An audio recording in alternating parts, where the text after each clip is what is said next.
Hello everyone, it's Sheila with Little Shop of Journals, and I wanted to do a craft room tour. Nothing fancy, but wanted to share with you to prove that you don't have to have a huge space or anything fancy to be able to create journals. So we'll just start here, and I'm hoping the light will be kind to us. This is actually the smallest room in our house. As you can see, the door's right here with a wall. I think this room is like 10 by 12 or something like that. Nothing too big. So I'll just start on this wall. On this wall, I have my desk, which of course houses my PC and my inkjet printer. This desk was converted. It used to be an L-shaped desk. I actually had two. I owned a small company, and when I was taking that apart, we were taking the desk apart because we were going to get rid of them.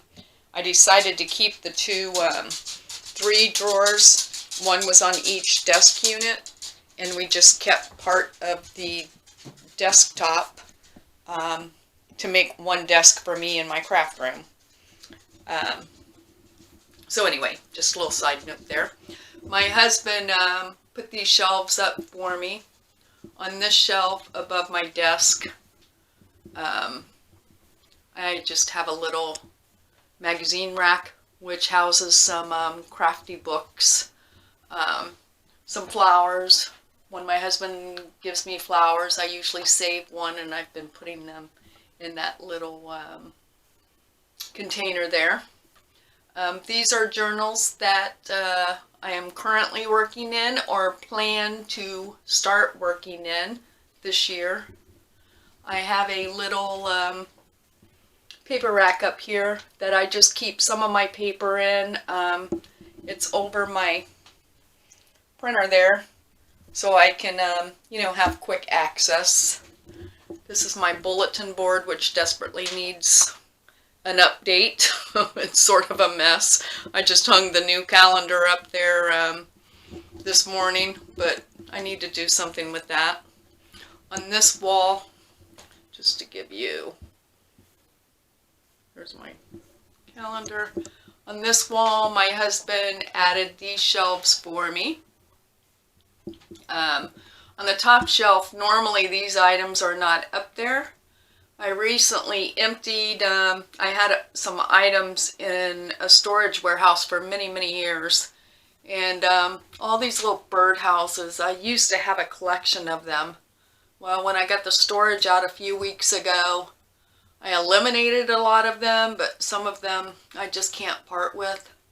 The bicycle is actually one of those little metal yarn adornments, I guess. I had bought it to put in a flower bed, and then when I saw how flimsy it actually was, I was sort of scared that, I really think it's cute and I want to use it out there, but I was concerned that, after a few rains or whatever, it would just be destroyed.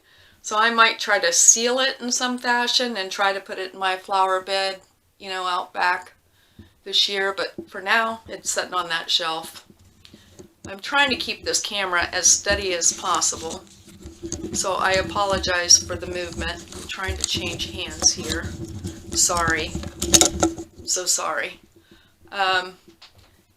In these boxes I keep, and they need weeded through. Nothing's been organized for this. But in these boxes, when I see tutorials with envelopes or, little elements for journals that they're making, I will make some. Some of them in these boxes have been completed. Some of them are just bare bones. When I need inspiration, I'll get in those boxes. Sometimes I'll find a tag that's been finished or some element that's been finished that I can use. And if not, by going through those boxes, it gives me inspiration and ideas of what I can do for what I'm currently working on. These are journals that I've made. Some of them have been partially used. This is my December daily I just finished. Just some vintage buttons and thread. And let's see, let's go here. Just try to do this systematically. So under those shelves, I have these two drawer units, which here in Rhode Island, the store is referred to as Ocean State Job Lot. I think here in the U.S. in different parts, it's like odd lots or job lots or something along those lines. So it's just a really discount store, if you will. So I got those two cabinets a while ago, and they just store some, you know, typical supplies in them. Let's go through here real quick. You know, like doilies and library cards and all that kind of good stuff. In here, I have a variety of envelopes, bags. Some have been tea stained, some have not. And then down here are napkins and tissue paper. In this cabinet, a lot of art supplies that rarely get used, and I plan to try to change that. Same in this drawer. This is my granddaughter's craft drawer. Just some miscellaneous things that my kids have picked up, thinking I would use. And these are actually envelopes from swaps and journals that I've purchased. And, you know, some of them are so beautiful. I just can't get rid of them. So I hoard them. Embossing.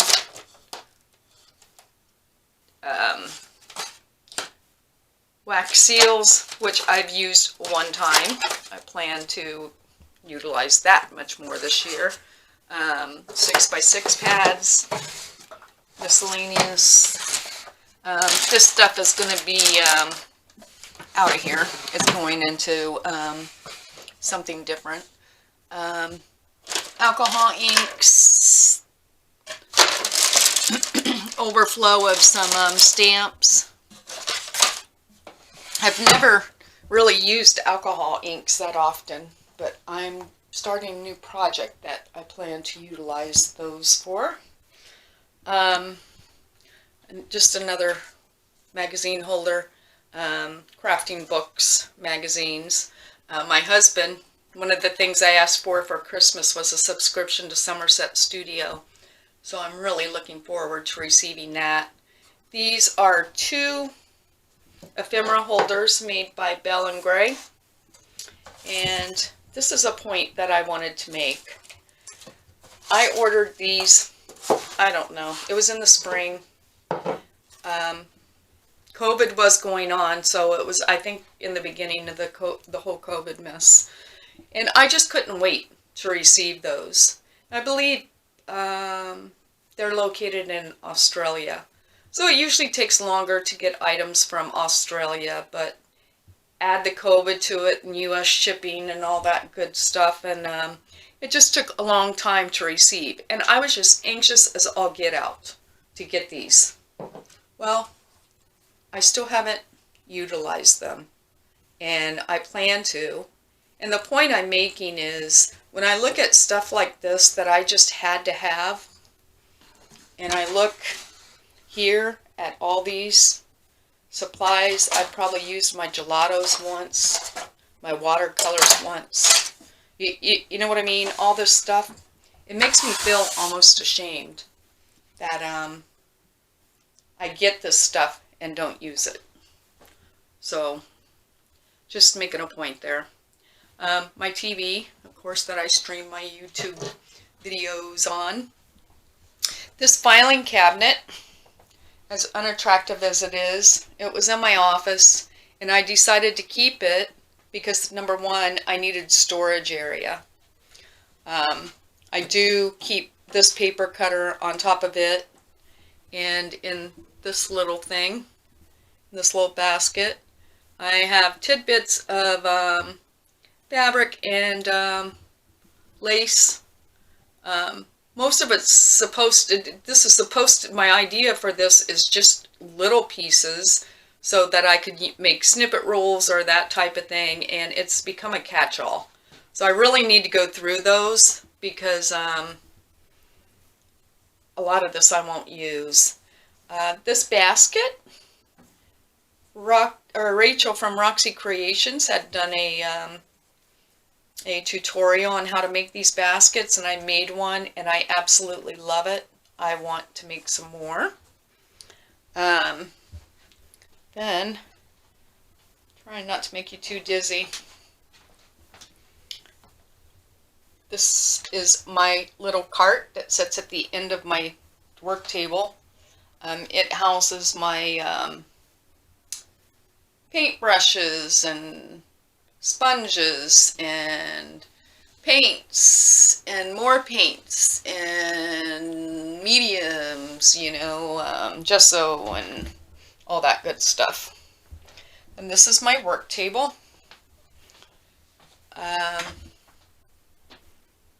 All the tools that I keep right close to me, you know, when you're crafting, the things that you reach for the most.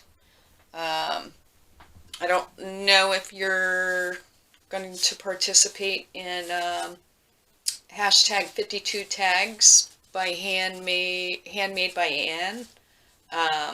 But I've got my little tags ready to, in fact, I'll be working on my first tag later today.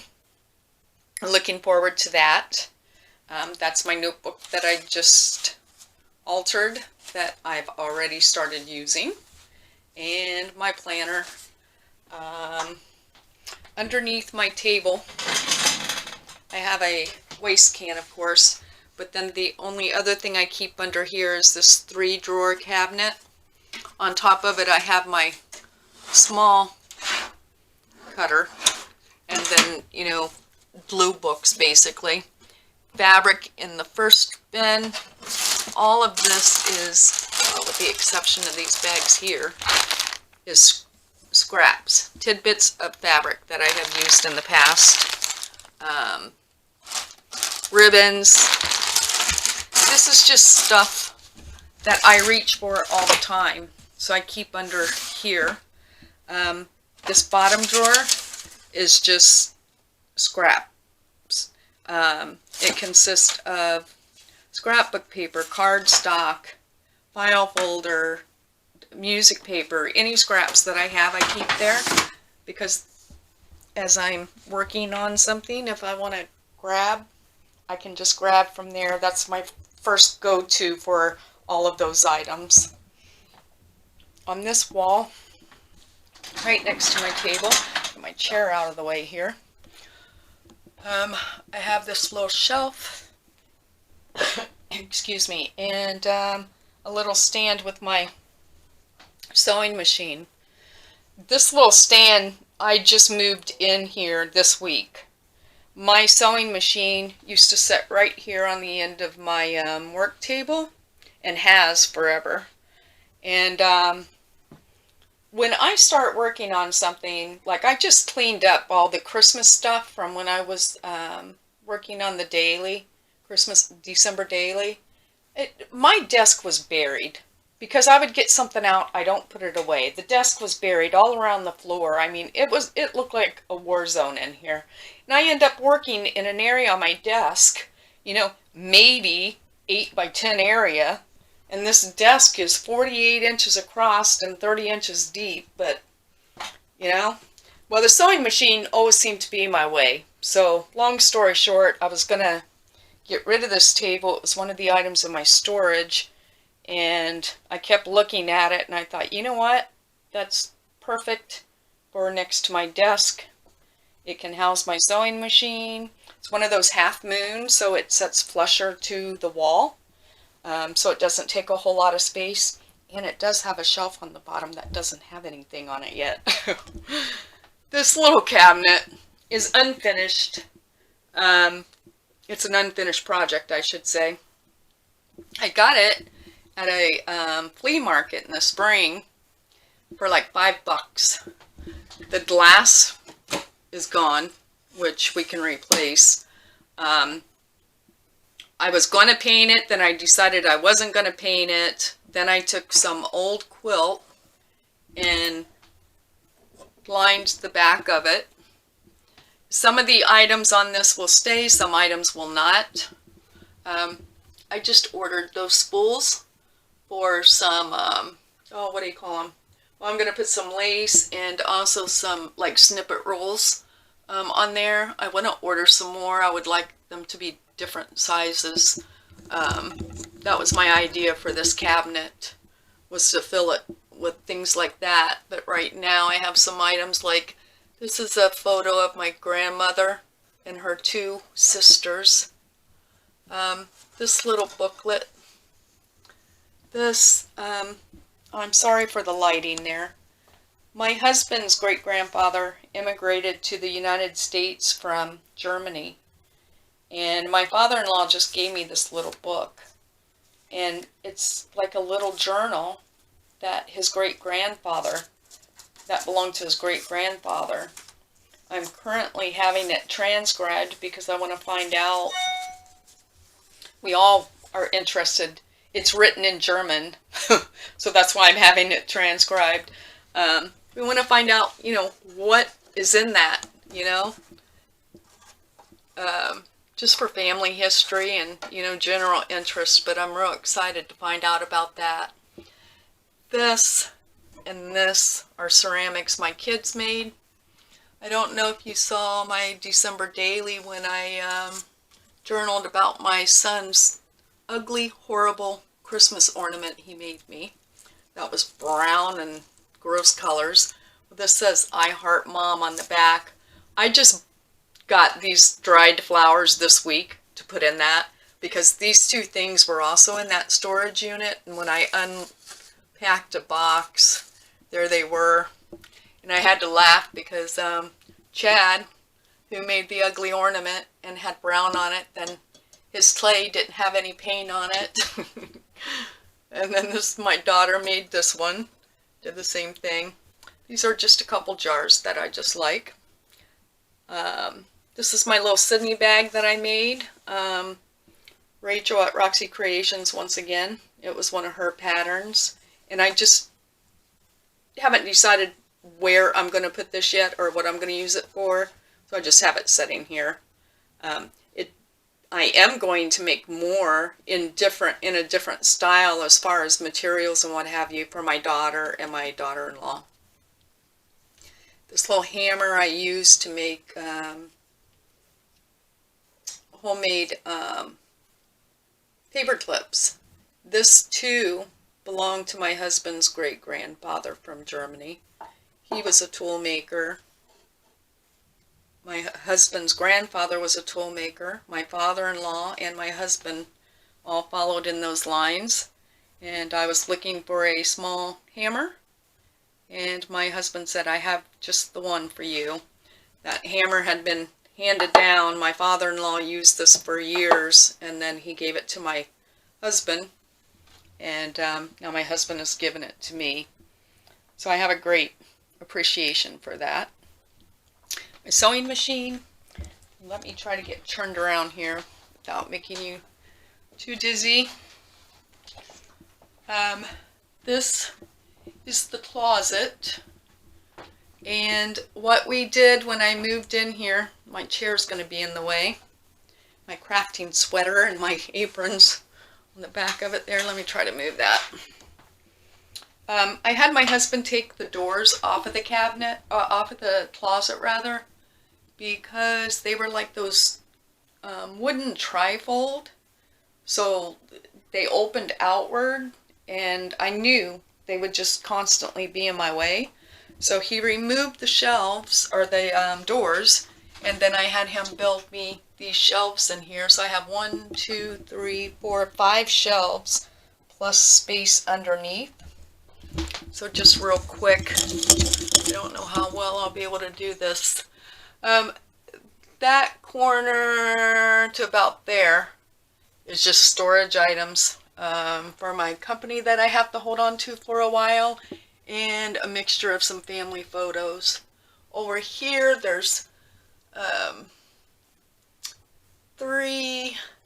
those three right there are journals I've made that haven't sold, and then the rest are old books, and they're like in their double road, I guess. Old books that I want to use to make journals with. On this shelf, those are some old acrylic paintings that I did that I will not hang up. I won't throw them away, but I'm too ashamed to show them. In these, I do want to show you this. If I can get it. I don't think well, sorry. This thing is full of trims. There's some other stuff mixed in there, but I mean, I have all kinds of these embroidered trims and things that are not being used, and I'm sure I will never use them, so I am going to start preparing them. Post in my Etsy. And this is all yarns, that type of thing. And here's fabrics, and then down here, all of these are books that I typically pull pages from to use in journals, you know, vintage music paper, atlas, ledger paper, Sears and Roebuck, just a variety. And here's something else. Here's a Flow magazine that I had to have and haven't used one thing from it. These are things I've ordered from Etsy, like vintage book pages, envelopes, different things like that. These two organizers here house my loose papers. Like when I start to make a journal, I usually pull papers from 12 by 12 paper stacks. I think I'm going to use them, and then I don't use them, so then I have them loose all of a sudden. So like I have the 8.5 by 11s, you know, the singles that you buy in this top drawer, the loose scrapbook 12 by 12s, and the loose cardstock 12 by 12s. This side is all tea or coffee stained, and it's the same thing. That's papers, handmade paper, avocado dyed paper, coffee stained, you know, miscellaneous items, that type of thing. And then in the bottom, it's all 12 by 12s that have been coffee stained. Over here, in this project box, this is embarrassing, but this is the state of my recipes. And I have worked with these like this for years. They're just loose in files with rubber bands around them and what have you. And my daughter has been on me about making her a cookbook with recipes. So that's my goal this year, is to organize those recipes and make 2 journals that include the recipes, one for my daughter, one for my daughter-in-law. This is only a portion of my 12 by 12s. I have a huge crate downstairs where I used to, my craft area used to be, that's full of 12 by 12s that I will never use. I want to donate it to a school, but of course the schools are closed. So until they open back up, those will sit in that crate downstairs. Trying to change hands here. And these books here, the binder, I store my stencils in the plastic sleeves. The dictionaries I use for if I lose something and I feel like it needs weight on it to keep it flat, I use my two dictionaries. The orange book I use to poke my holes in my signatures, you know, open it up, stick the signature in. In this box I just have dies for my Big Shot, my wipes. In this 3-drawer unit, I've had this one forever. The bottom drawer is inks and the blending tools that I just got. I needed those desperately. Yeah, I know it looks very disorganized, and I'm sure, and technically it is, but this is how I've kept this drawer forever, so I know exactly where things are. I have washi tape in here. Some of this needs to be put in its proper place. I've just been throwing it in there because it's been handy. But then I keep my wax linen thread for my binding of journals, my awl, and little tools that I may need for my sewing machine, that type of thing. This stuff, these drawers have been like this forever, for many, many years. Up here, just a couple miscellaneous punches. These are from Creative Memories. I do use those occasionally. Some scissors, just miscellaneous. This houses the majority of my stamps. I don't have a huge collection of stamps, but these are the ones that I use the most, so I keep them in this right next to me. Next to that, and I'm sorry about the glare, this room is honestly quite dark. All the lighting is right above my work table, and I have the blind open at the front of the house to try to help with the light.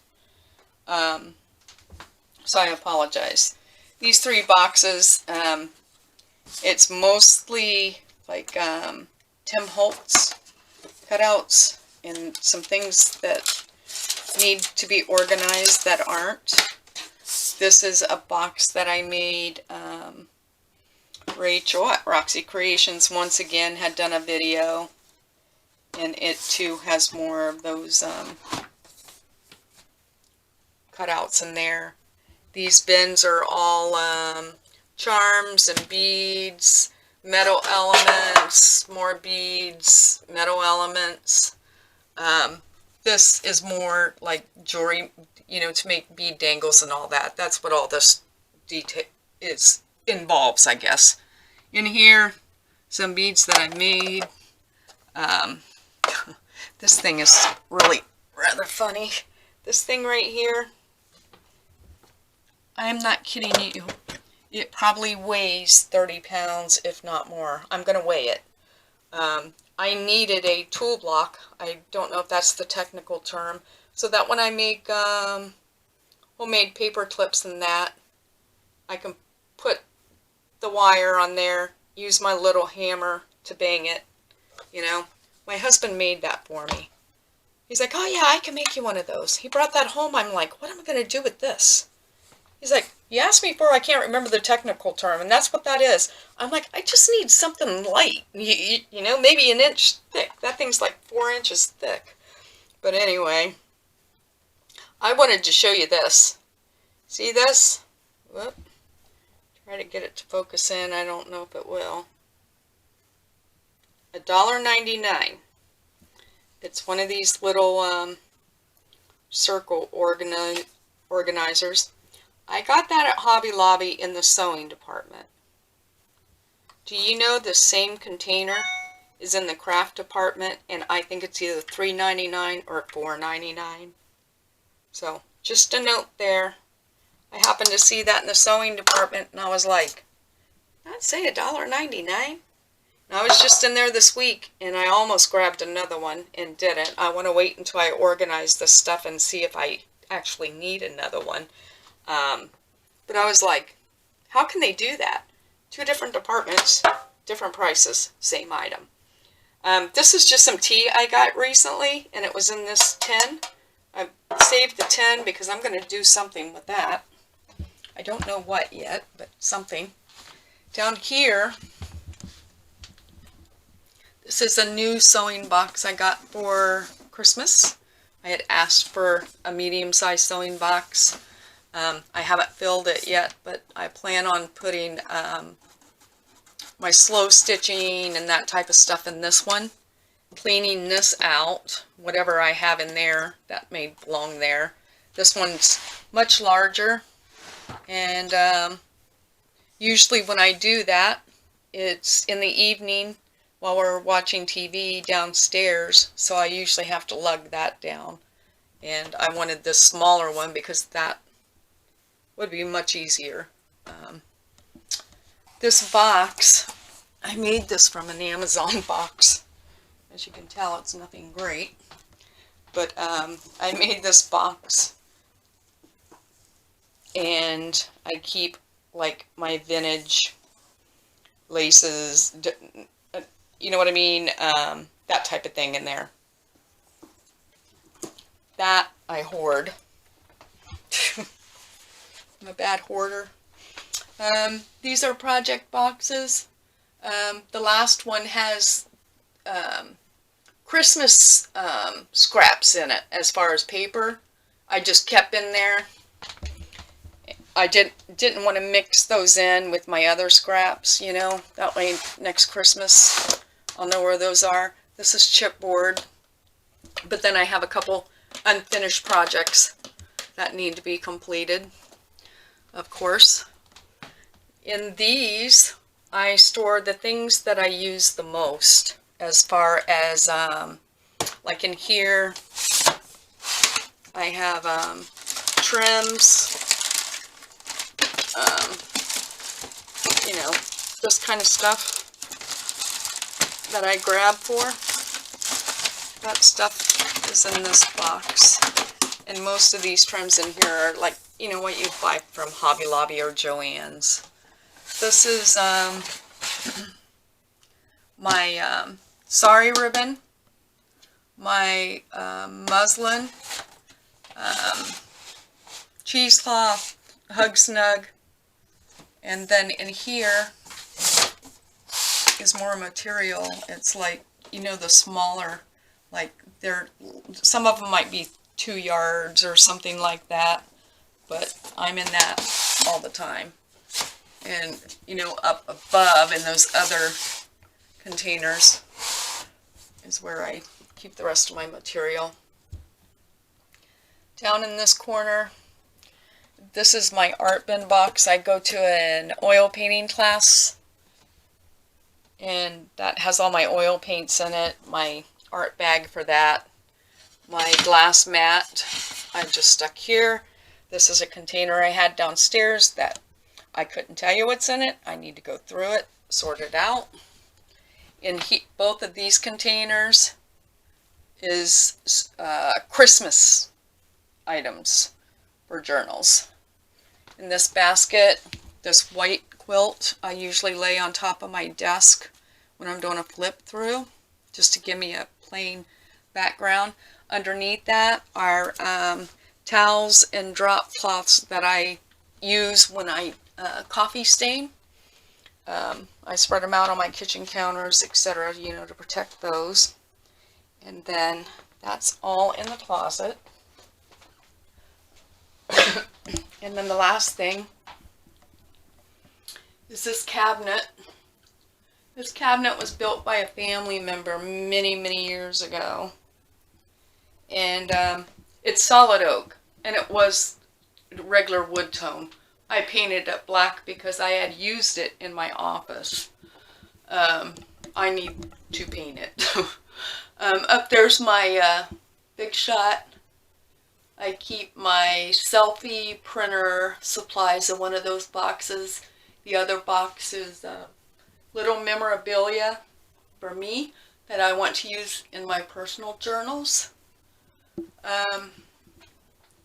This is a hodgepodge, and I feel bad because I wanted to verify some names because I'm having memory lapse of names, daggone it.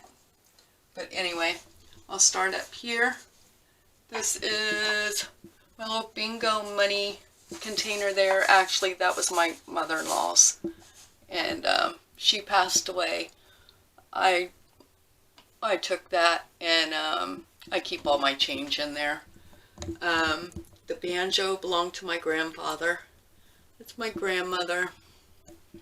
And then on this shelf, I have journals that either I've purchased or received through journal swaps through Junk Journal Junkies. This one, a while ago, I had done a subscriber giveaway, and Rico won one of the journals, and she sent me this, and this decorated envelope with all kinds of goodies in it. I just love this little journal, and I think it's the one with all the different laces in it. It's gorgeous. It made me cry when I got it. I couldn't believe that she did that, you know, as a thank you. This is a purchase. This is by Rachel at Roxy Creations. This journal is by Heidi McGregor, and actually I was lucky enough to have her as my swap partner a couple years ago. So that's where that came from. Back here, this is Sarah at Roxy Creations by Sarah. I had ordered this. I think I was the first person to ever order a journal from Sarah, and I love it. I absolutely love it. I love all of these. Back here is a journal by Wendy at, what is it Wendy at Wendy's Journal Adventures? Yeah. This is, oh my gosh. Oh my gosh, I can't believe that. Oh my gosh. My mind is crazy. I can't remember either name, and I know them both. Oh my gosh. I'm sorry. You might recognize them, actually. I just love them. Oh my gosh, I can't believe that. I'll come back or add that. These are just some random family photos. And then in the bottom, I have some more journals. Did I show you this little journal up here?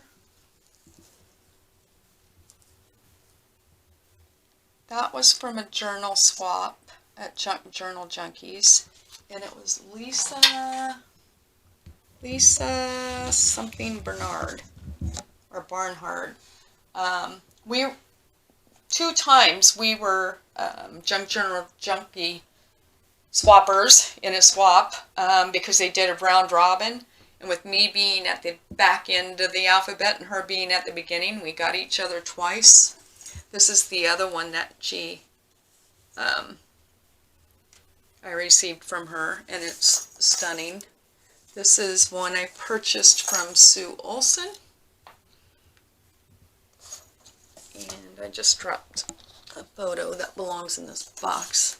This is like personal papers and photos that belong to my mother. These are more journals. This is a journal cover that I purchased from Sagita, and I plan on making a journal to go in it. I just had to have it. This was from a journal swap. This was from Alette Dahan, and this was a journal swap.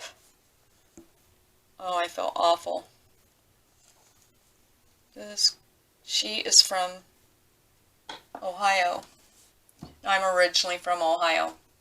I can't remember her name, and I have a couple more back there that I'm looking at and have no clue as far as names. Oh my gosh, I can't believe that my mind is this bad. I'm going to have to edit this and get the correct names in. I'm so sorry. I want them to have their justice because I love each and every journal that I have. Truly.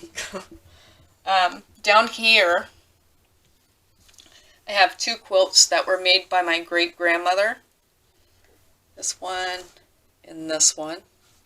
I just want you to see, and I hope this camera will pick it up, these little stitches. These are both, all of the quilts that Grandma Leela made were by hand, all hand stitched. And these are like queen size quilts. This quilt here on top, she made as a wedding gift for my grandmother and my grandfather when they got married. And when my grandmother passed, I was fortunate enough to receive that. And then the last thing, quite honestly, is the wall where you walk in. That's my morning prayer that my son purchased for me a long time ago. And then the last comment I really wanted to make, and I just want you to know that my inspiration for doing this video, it is not intended in any way. I know that my craft room is nothing great. So it's not about that. I'm trying to show, for anybody new, you don't need anything great or an area that's fabulous to be able to work and create in. If you have a kitchen table, that's all you need, you know? So that's my point of doing this. It's not to, and I pray that it's not taken that way, because this is nothing great.